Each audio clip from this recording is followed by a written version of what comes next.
अस्सलाम वालेकुम members and followers of safely invest. 14 सितंबर के लिए आपके लिए कॉल लेकर खालिद सैफुद्दीन आपके साथ। जो मंडे की कॉल होती है वो आमतौर पे इसमें वीक का कंक्लूजन भी होता है और इस कॉल के अंदर स्क्रिप्ट की भी कुछ एनालिसिस है। स्क्रिप्ट एनालिसिस का भी मुकम्मल टाइम तो नहीं मिला, तो वो सिर्फ कुछ 3-4 स्क्रिप्ट इसमें मैं आपको दे रहा हूँ। मज़ीद स्क्रिप्ट्स जो हैं वो आपको इंशाअल्लाह ताला हफ्ते की रात को मिलेंगे। बहरहाल चलते हैं अगली स्लाइड की तरफ। आज के सेशन पे बात करते हैं। आज के सेशन के बारे में मैं बहुत ऑप्टिमिस्टिक था कि 43,000 अचीव होगा। बेशक मैंने ये कहा था कि 43 अचीव करके फिर ये प्रॉफिट टेकिंग करेगा, मगर अनफॉर्चुनेटली ऐसा नहीं हुआ, क्योंकि बुल्स जो हैं जो 42,915,895 जो कि आपको इमीडिएट टारगेट दिया गया था, फर्स्ट टारगेट दिया गया था, उसको ख़रीब से टेस्ट करने में तो कामयाब ज़रूर हुए, मगर उसको ब्रेक नहीं कर सके, ना ही उसके ऊपर रुक सके। मैंने वाज़े तौर पे आपको पिछली कॉल में समझाया था कि जिस तरह परसों ये 42,650 के ऊपर स्ट्रांगली सस्टेन किया था उन्होंने, तो फिर 42,898 की तरफ गए थे और ऊपर गए थे। तो उसी तरह इनको आज 42,895 915 के ऊपर रुकना था, तब जाके हम फिर 43,000 को क्रॉस करते हैं। बहरहाल ये लेवल क़रीब से टेस्ट हुआ, ब्रेक नहीं हो सका, और यही वजह बनी कि फिर हमें थोड़ा डिप्रेशन भी देखने को मिला और फिर मार्केट में प्रॉफिट टेकिंग देखने में आई। और जब प्रॉफिट टेकिंग होती है तो, और जिस तरह सेशन चल रहा है इस वक्त स्टॉक एक्सचेंज में, जिस तरह सेशंस चल रहे हैं, तो थोड़ा सा फ्रस्ट्रेशन आती है और पब्लिक का जो इंटरेस्ट है वो कम हो जाता है। वो वॉल्यूम की शक्ल में हमें नज़र आया कि वॉल्यूम तकरीबन 37.88% कम हो गए और मार्केट 116 पॉइंट के नुकसान के साथ बंद हुई। मगर बहरहाल ये अच्छा रहा कि बुल्स ने एटलीस्ट 420 और 335 का जो एरिया था इसको सिक्योर किया। ये बहुत मुनासिब बात थी, क्योंकि यही हमारे ट्रिगर थे जो बियर्स को एग्रीवेट कर सकते थे। फॉरेन इनफ्लोज जो हैं आज नहीं रही, आज सेलिंग रही फॉरेन इन्वेस्टर्स की जानिब से। काफ़ी फेयर आउटफ्लोज थे। लोकल इन्वेस्टर्स ने आज इनफ्लोज किए हैं, लोकल इन्वेस्टर्स ने भी आज माल थोड़ा बेचा है। तो अच्छा, अब हम चलते हैं अपनी दूसरी स्लाइड की तरफ। ये हमारा वीकली कंक्लूजन है, वीकली रैपअप है। अगर आप पिछले मंडे की कॉल देखें तो उसके अंदर हमने आपको बड़ा वाज़े तौर पे इसी लेवल का, जो पूरा हफ्ता हम जिस लेवल की बात करते रहे 42,335, इसकी बात की थी कि ये लेवल के ऊपर अगर मार्केट सस्टेन करेगी तो फिर 43,000 की तरफ जाएगी। और हमने वहाँ पर आपको एक और लेवल दिया था 41,908 का, कि जिसके नीचे हमें प्रेशर मिल सकता है। और इत्तेफाक से ये वीक ऐसा वीक था जिसमें दोनों लेवल ट्रिगर हुए। आप अगर देखें तो पहले 2 सेशन में जो चार्ट है, आप उस चार्ट में सिचुएशन देख सकते हैं। पहले ही सेशन में मंडे को 42,335 टेस्ट हुआ, मगर क्लोजिंग उसके नीचे आई। दूसरे दिन उससे ऊपर गया, मगर बड़ी प्रेशर के साथ मार्केट बंद हुई, और जब वो बंद हुई तो वो 41,908 के अराउंड बंद हुई। और यही वजह था कि हमको बुध के दिन 41,611 का लो देखना पड़ा, मगर that was a very good session also, because कि हमको वीकली लो से एक 411 पॉइंट की रिकवरी भी मिली थी, और उसके बाद फिर मार्केट ऊपर की जानिब चल पड़ी। तो लिहाजा इन 5 सेशन में हमने ये देखा कि दोनों डायरेक्शन में मार्केट मूव हुई।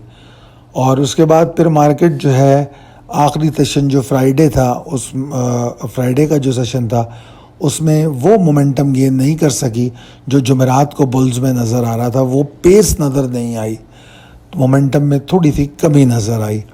अगर आप नोटिस करें तो जिस गैप ओपनिंग के साथ जुमेरात को मार्केट शुरू हुई थी, मगर जुमे को वो सब कुछ देखने को नहीं मिला, सिर्फ आगाज़ के साथ ही थोड़ा बहुत एक्साइटमेंट था। ओवरऑल वीक जो है 508 पॉइंट के फ़ायदे के साथ बंद हुआ है, और अगर हम टोटल मूव देखें वीकली हाई से वीकली लो तो 1287 पॉइंट की थी।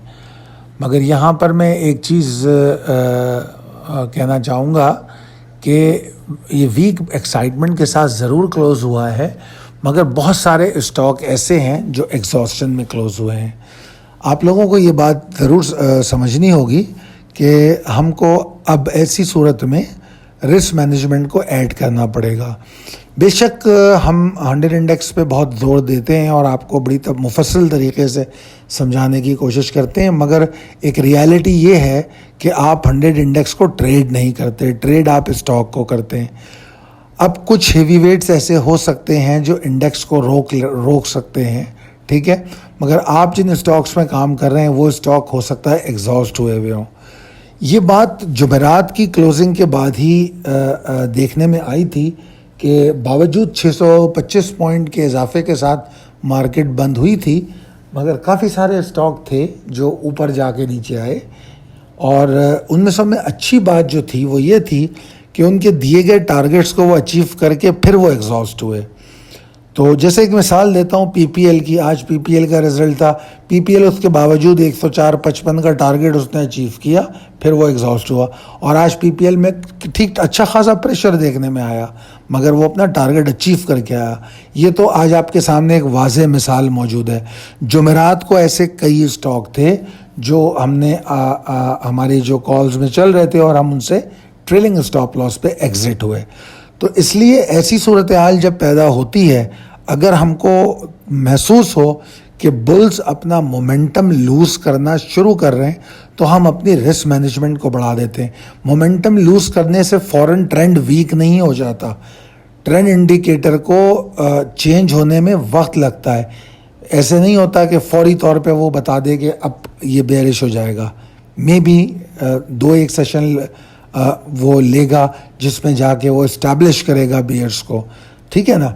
मगर हमारी कोशिश ये होती है कि आपको छोटे से नुकसान से भी बचाया जाए, छोटा सा नुकसान भी आपको ना हो। इस वजह से ये तफसील में जाके मैं आपको समझाने की कोशिश कर रहा हूँ कि ऐसी सूरत हाल में, इसीलिए कल की कॉल में आपने देखा होगा मैंने रिस्क मैनेजमेंट की बहुत बात की। तो हम इसी तरह मैं इस वीक में आपके रिस्क मैनेजमेंट को बढ़ाने की बात कर रहा हूँ। आपको रिस्क मैनेजमेंट को बढ़ाना होगा और बावजूद इसके कि मार्केट का वीकली क्लोजिंग 508 पॉइंट प्लस है और ये तमाम चीज़ें हैं, आप ट्रिगर्स को पूरी अहमियत देंगे और उसके हिसाब से ट्रेड करेंगे। फॉरेन इन्वेस्टर पोर्टफोलियो को अगर मैं वीकली बुनियाद पे देखूं तो उसमें 29 लाख की सेलिंग है, लोकल फंड्स की तकरीबन 13,70,000 की बाइंग है, जबकि लोकल इन्वेस्टर्स की थोड़ी सेलिंग है। मंथली फिगर्स जो हैं लोकल फंड्स और लोकल इन्वेस्टर्स के तो अच्छे हैं, फॉरेन फंड्स की सेलिंग है। अब हम चलते हैं अपनी तीसरी स्लाइड की तरफ, possibilities and strategies as per technical chart.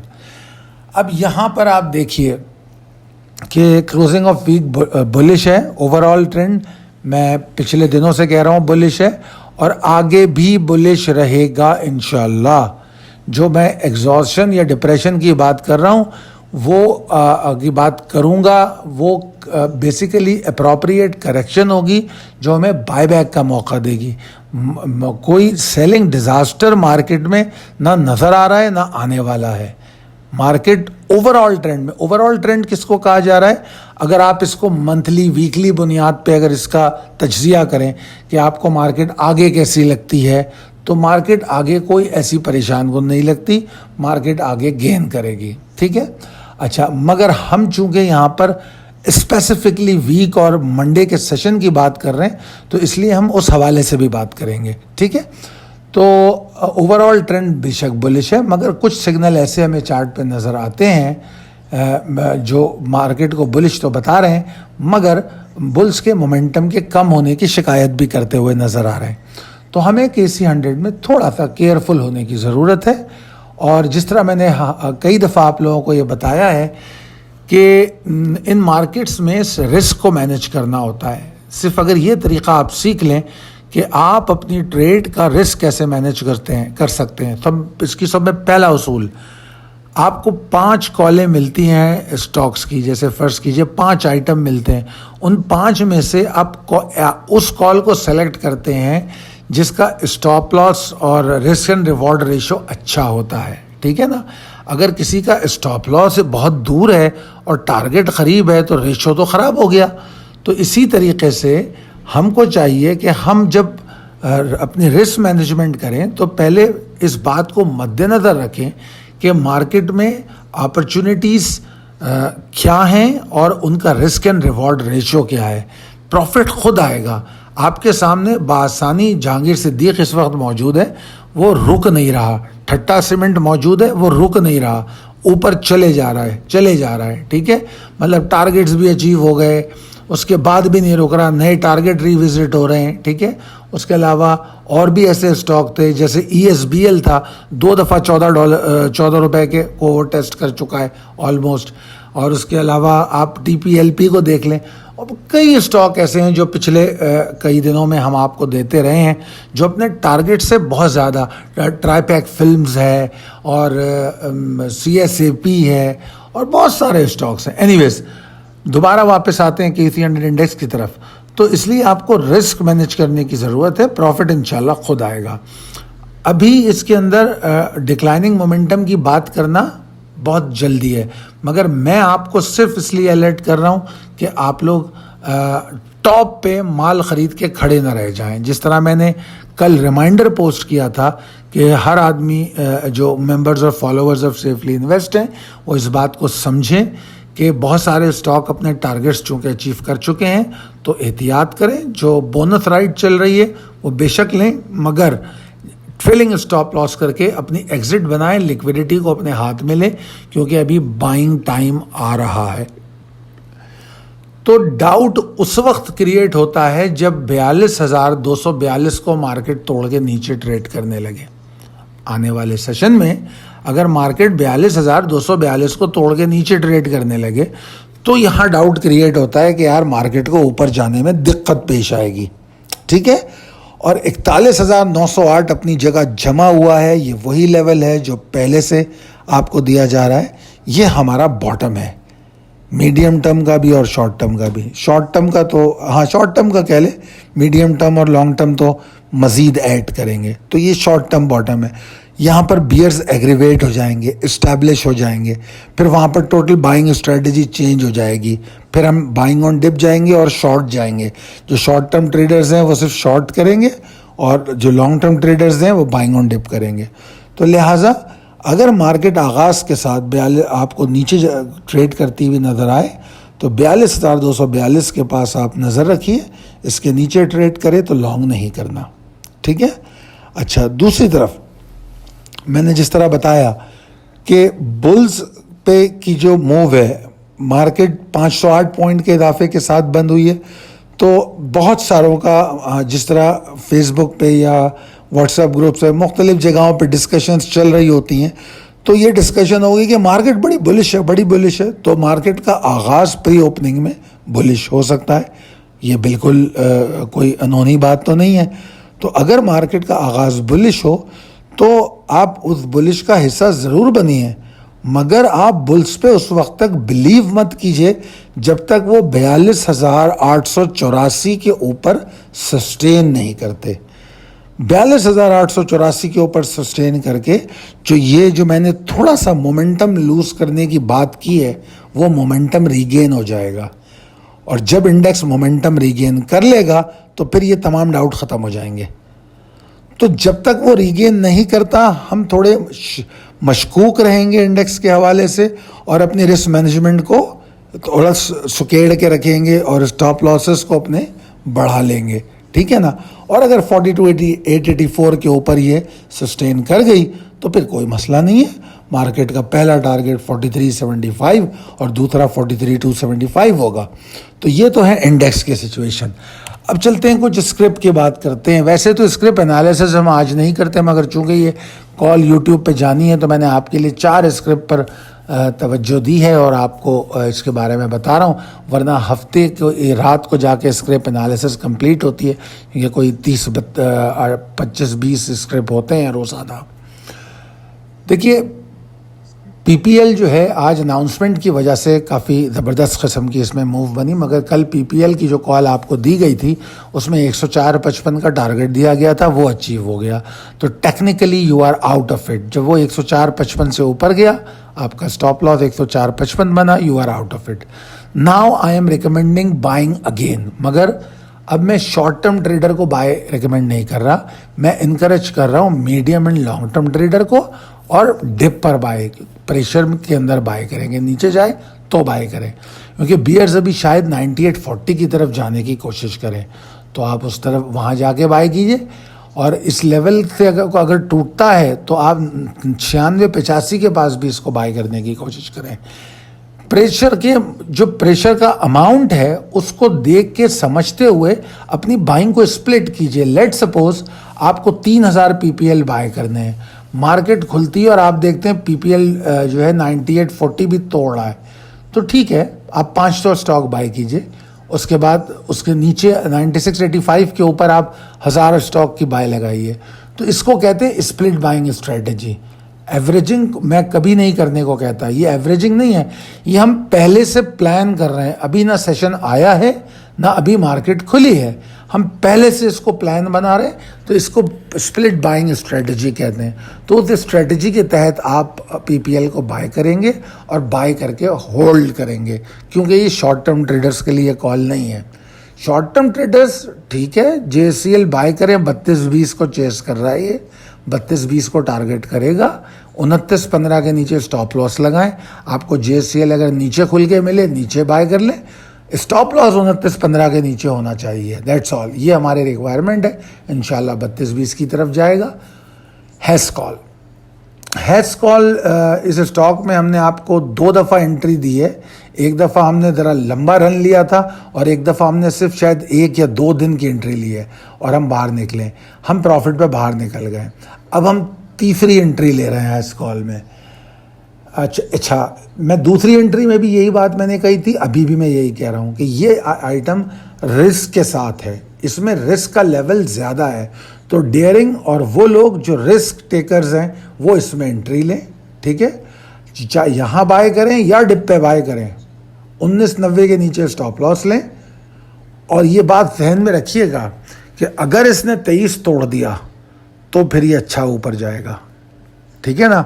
और इसका पहला टारगेट भी 23 ही होगा, 23 इसका इमीडिएट टारगेट होगा, मगर आप उस पर ऑफलोड मत कीजिएगा जब तक आपको वहाँ एग्जॉस्शन ना मिले, क्योंकि 23 तोड़ने से इसके अंदर मूव बनती है, वो मूव 24-65 लेकर जाएगी, और हो सकता है अगर 24-65 पे एग्जॉस्शन नहीं आई तो फिर हम आगे 26-25 की बात करेंगे, लेवल बाय लेवल आगे चलेंगे। अभी बैठ के मैं यहाँ से बड़ी बड़ी बातें नहीं करूँगा आपको कि जी हैश कॉल 100 का हो जाएगा, हैश कॉल 50 का हो जाएगा। सेफली इन्वेस्ट ये बातें नहीं करता, क्योंकि सेफली इन्वेस्ट छोटे इन्वेस्टर्स के साथ काम करता है, रिटेल इन्वेस्टर्स के साथ काम करता है। तो हमारी कोशिश ये होती है उनको रियलिटी दिखाई जाए, रियलिटी में रहें। ख्वाबों में जीने से मार्केट का कोई नुकसान फ़ायदा नहीं होता, जो कुछ जाता है हमारी जेब से जाता है, ठीक है। अच्छा, तो आप स्टॉप लॉस को भी ट्रेल करेंगे 1990 के बाद। आप अगर ये 23 के ऊपर चला जाए तो आप 23 के नीचे लाएंगे, ठीक है। अब चलते हैं ईफाट की तरफ। ई फर्टिलाइज़र जो है ये भी बेयरिश स्टॉक है इस वक्त, ठीक है, मगर इसके अंदर भी हम लॉन्ग टर्म को और मीडियम टर्म को रिकमेंड कर रहे हैं बाइंग, क्योंकि इस वक्त ये 60 रुपये 60 पैसे की तरफ जाता हुआ नज़र आ रहा है। यहाँ पर थोड़ा सा बाय करना चाहिए। अगर प्रेशर यहाँ कम होता हुआ नज़र आए तो फिर ज़्यादा भी बाय किया जा सकता है, मगर ये 60-60 की तरफ जा रहा है, इसको डिप पे बाय करना है। और अगर 60-60 टूट जाए, इसके नीचे जाएगा, तो इंशाल्लाह हम और इसमें बाइंग करेंगे। तो ये भी स्प्लिट, ये और पीपीएल, इन दोनों के बारे में मैं एक जैसी बात कर रहा हूँ कि मोमेंटम को गेज करते हुए अपने बाइंग लॉट्स जो हैं कि कितना कहाँ बाय करना है, इसका फैसला आपको करना है। अगर बियर्स मोमेंटम ज़्यादा नज़र आया 60 के अराउंड, तो आप थोड़ा बाय कीजिए, बाकी नीचे बाय कीजिए।